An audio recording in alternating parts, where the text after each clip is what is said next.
오늘은 50대인 당신을 위해 인류 역사상 가장 지혜로운 사람들이 남긴 말들을 준비했습니다. 50대, 이 나이는 참으로 묘한 시기입니다. 아직 젊다고 말하기엔 몸이 예전 같지 않고 늙었다고 말하기엔 아직 할 일이 많이 남아 있습니다. 뒤를 돌아보면 후회가 있고 앞을 내다보면 불안이 있습니다. 하지만 동시에 이 나이는 가장 지혜로운 시기이기도 합니다. 이제 우리는 압니다. 무엇이 중요하고 무엇이 중요하지 않은지, 누구를 만나야 하고 무엇을 내려놓아야 하는지. 오늘 이 시간, 동서양의 위대한 철학자들이 남긴 명언들과 함께 우리의 50대를 돌아보고 앞으로 나아갈 방향을 찾아보겠습니다. 편안히 앉아서 혹은 걸으면서 이 말들에 귀 기울여 주시기 바랍니다. 일부, 시간에 관하여 50대가 되면 가장 민감해지는 것이 시간입니다. 시간이 없다는 생각, 이미 늦었다는 조급함, 이것이 우리를 괴롭힙니다. 세네카는 이렇게 말했습니다. 삶이 짧은 것이 아니다. 우리가 삶을 짧게 만드는 것이다. 삶은 충분히 풍요롭고 우리에게는 위대한 일을 완수할 수 있을 만큼 넉넉한 시간이 주어져 있다. 다만 우리가 그것을 헛되이 흘려보낼 뿐이다. 잠시 멈춰서 생각해 봅시다. 우리는 정말 시간이 없습니까? 아니면 시간을 낭비하고 있습니까? 하루에 몇 시간을 의미 없는 스마트폰 스크롤에 쓰고 있습니까? 보고 싶지도 않은 사람들과의 모임에 얼마나 많은 시간을 쓰고 있습니까? 세네카는 계속 말합니다. 삶의 일부는 우리가 잘못 행동할 때 사라지고, 큰 부분은 우리가 아무것도 하지 않을 때 빠져나가며, 거의 전부는 우리가 다른 것에 주의를 기울일 때 흘러간다. 50대, 우리에게 주어진 시간은 아직 충분합니다. 문제는 시간의 양이 아니라 질입니다. 마르쿠스 아우렐리우스는 이렇게 썼습니다. 그대의 남은 생이 얼마나 되는지 생각하지 말라. 그대가 아직 어떤 존재가 될 수 있는지 생각하라. 우리에게 중요한 것은 아직 몇 년이 남았는가가 아니라 이 시간을 어떻게 쓸 것인가입니다. 쇼펜하우어는 이런 말을 남겼습니다. 인생의 전반부는 지나치게 길고 후반부는 지나치게 짧다. 하지만 어느 쪽도 우리가 생각하는 것만큼은 아니다. 50대인 지금 우리는 인생의 후반부에 들어섰습니다. 이제는 양이 아니라 질로 살 때입니다. 매일 아침 스스로에게 물으십시오. 오늘 나는 무엇을 위해 시간을 쓸 것인가? 2부, 후회와 용서에 관하여 50대가 되면 과거가 무겁게 느껴집니다. 그때 그렇게 하지 말걸. 저 사람과 헤어지지 말걸. 그 일을 시작했어야 했는데. 후회는 우리를 과거에 묶어둡니다. 니체는 이렇게 말했습니다. 과거를 바꿀 수 없다는 것. 이것이 의지가 느끼는 가장 외로운 고독이다. 우리는 과거를 바꿀 수 없습니다. 아무리 후회해도, 아무리 원망해도 지나간 것은 지나간 것입니다.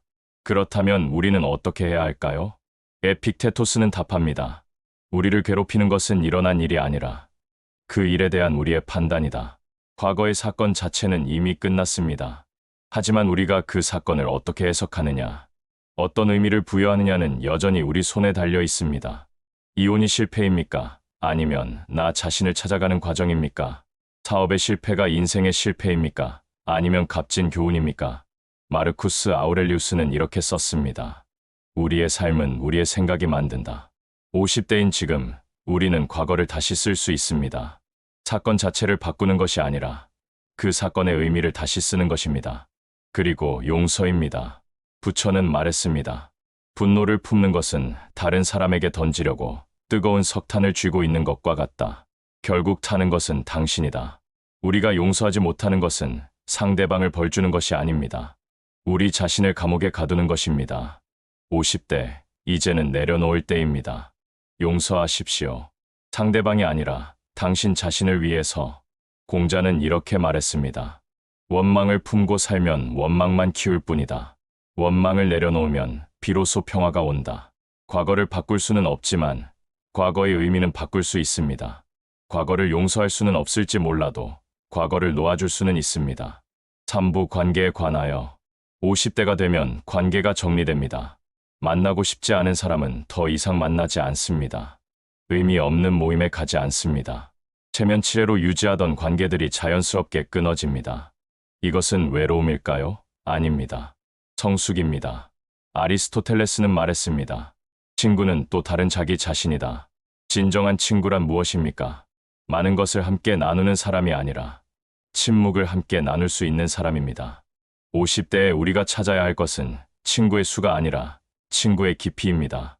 쇼펜하우어는 이렇게 말했습니다. 홀로 있을 수 있는 사람만이 진정으로 사람들과 함께 있을 수 있다. 고독을 두려워하지 마십시오. 고독은 외로움이 아닙니다. 고독은 자기 자신과 만나는 시간입니다. 니체는 말합니다. 나무는 높이 자라려면 뿌리를 깊이 내려야 한다. 가장 높은 나무는 가장 깊은 뿌리를 가졌다. 우리의 뿌리는 고독 속에서 깊어집니다. 그리고 가족에 대해서 톨스토이는 이렇게 썼습니다. 행복한 가정은 모두 비슷하지만 불행한 가정은 저마다의 이유로 불행하다. 50대가 되면 우리는 깨닫습니다.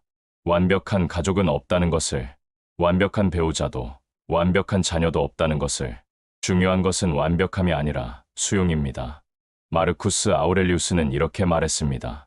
아침에 일어나면 이렇게 말하라. 오늘 나는 참견하기 좋아하는 사람, 은혜를 모르는 사람, 거만한 사람을 만날 것이다. 하지만 나는 그들에게 해를 입히거나 화를 낼 수 없다. 왜냐하면 우리는 서로를 위해 만들어진 존재이기 때문이다. 가족은 우리가 선택한 것이 아닙니다. 하지만 가족과 어떻게 지낼 것인가는 우리가 선택할 수 있습니다. 기대를 내려놓으십시오.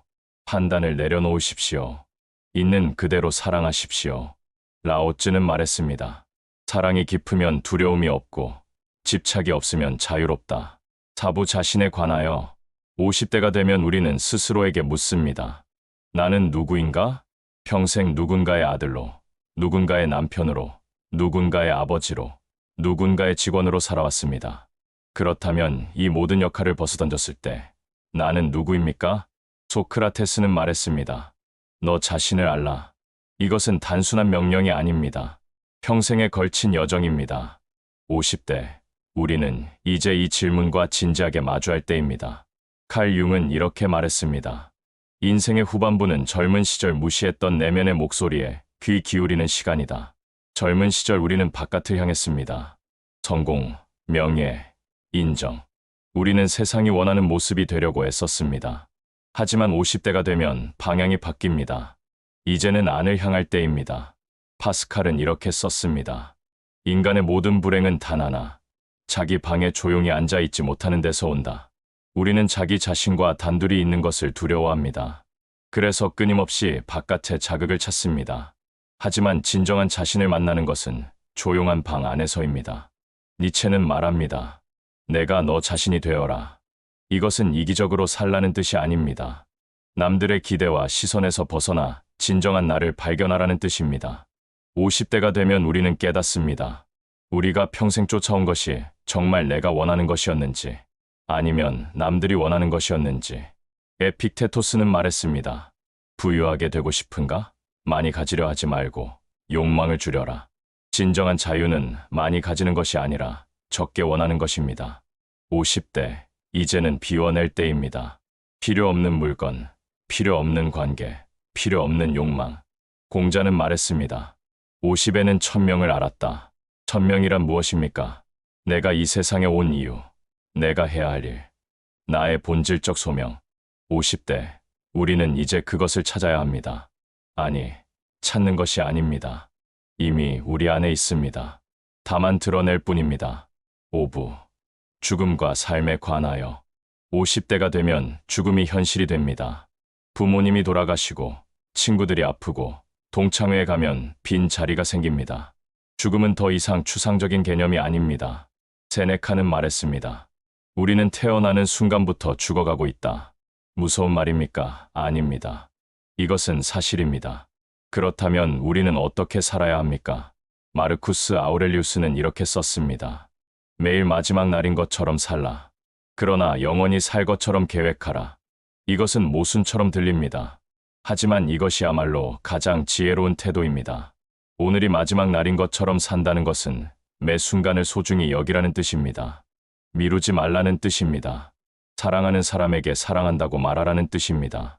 하지만 동시에 영원히 살 것처럼 계획한다는 것은 포기하지 말라는 뜻입니다.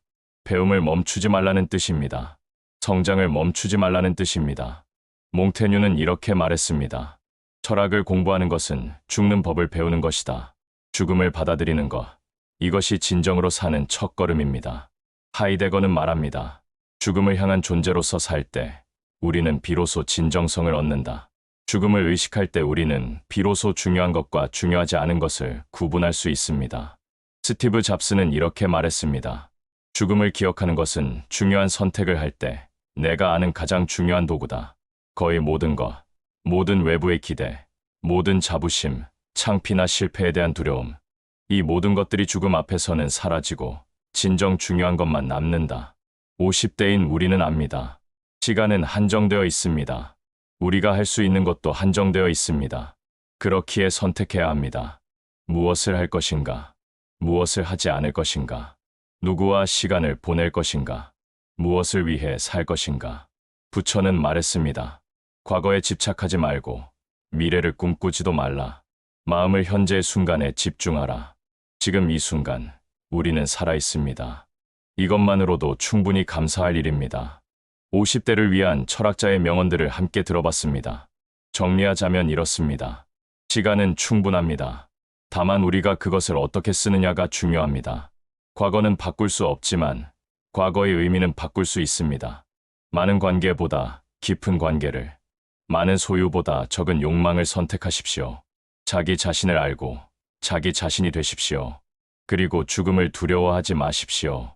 죽음을 의식하며 더 충만하게 사십시오. 노자는 이렇게 말했습니다. 천리 길도 한 걸음부터 50대, 우리는 아직 걷고 있습니다. 한 걸음 한 걸음이 우리의 여정입니다. 마르쿠스 아우렐리우스의 말로 마무리하겠습니다. 죽음이 두렵지 않다. 왜냐하면 나는 오늘을 살았기 때문이다. 오늘도 한 걸음 내디드십시오. 그것으로 충분합니다. 고독한 철학자였습니다.